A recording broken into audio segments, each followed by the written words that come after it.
So now that your classroom is set up, there are many things you can do with your RDIS system. I'm going to show you just a little bit about the Mobi board and the classroom performance system. We go into greater detail in other videos on our website, but let's just show you a few examples here. Fundamentally, the main power of this Mobi board is that it's a big improvement over the old interactive whiteboards. The main improvement is this. If I was teaching from an interactive whiteboard here, this would be my teaching position. That's not where I want to be as an instructor. I want to be mobile around the classroom. Just like I don't want to use a payphone anymore, I want to use a smartphone. I don't want to be stuck to one location.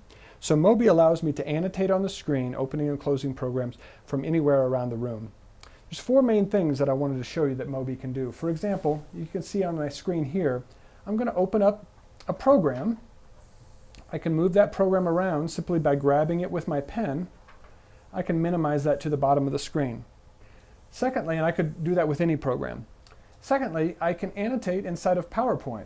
So I'm just going to open up a PowerPoint slide here. A lot of people don't know that this feature exists because without an annotation device, there's not much you can do with this. But as you can see in the bottom left-hand corner of my PowerPoint here, I have an annotation device. I'll turn on the pen here so I can say this is my Mobi. And I'm just writing on this space here with this pen. As you can see, that's much more effective than using a laser pointer because I can actually capture the data up on the screen, annotating from anywhere, again, around the classroom. So I'll go ahead and just close that program, discard that. And then finally, I can also do many more robust educational activities in our workspace software. For example, I could drag and drop. Here's an activity of rank insignia. So you can see the activity says to drag the rank insignia into the correct box. So I'll just grab the Air Force here and put that in the correct box. Here's the Navy. Here's the Colonel. That Colonel goes in each one. So you can see these kind of activities we often call PowerPoint on steroids. It's not a one-way sharing of information. This is a collaborative exercise that students can all participate in. And you can see right down here are the answers to that activity.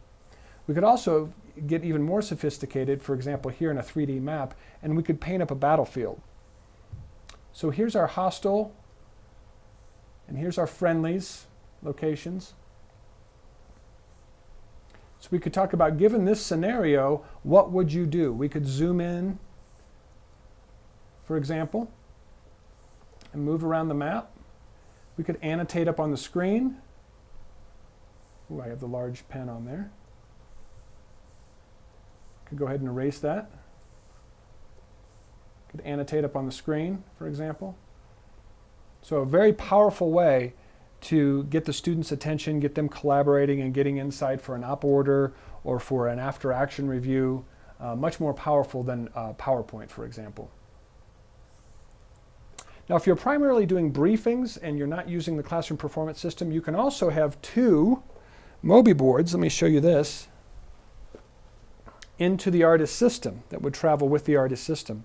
You can actually have as many as 9 of these Mobi boards active in the classroom at one time so that all students can participate.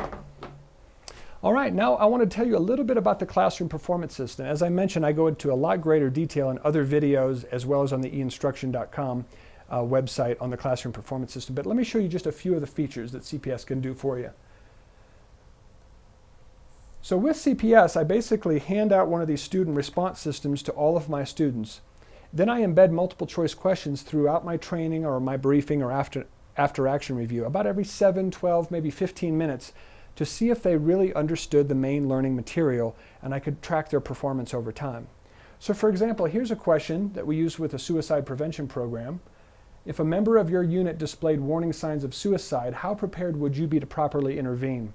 So the students can say very prepared, somewhat prepared, not very prepared.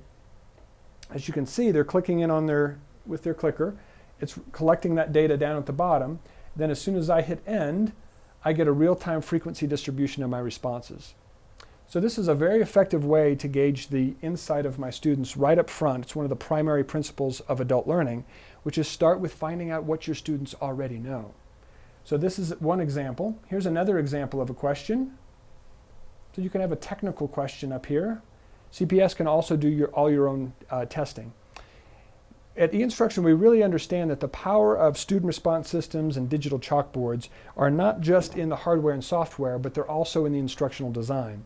We have a team of instructional design specialists that are trained in a model called the FIT model of instruction, which is a collection of the last 10-year best practices in student response systems, particularly for adult learning, as well as digital chalkboards.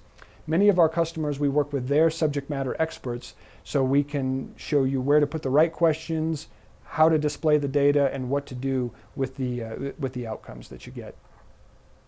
The RDIS also provides many other connections and powerful features, such as connections to remote cameras for distance learning, as well as in-field training, and the audio enhancement and connection of other audio and video feeds. That ends my presentation on the new RDIS Rapid Deployment Instructional System from eInstruction. If you would like more in-depth information, again, about the Moby board or the classroom performance system, please see our website at www.interactivelearningnow.com or the eInstruction.com website. Please give us a call anytime if we can be of help. You could call me or any of my team members. We'd be happy to give you more information. Thank you for your time, and I'll see you in the classroom.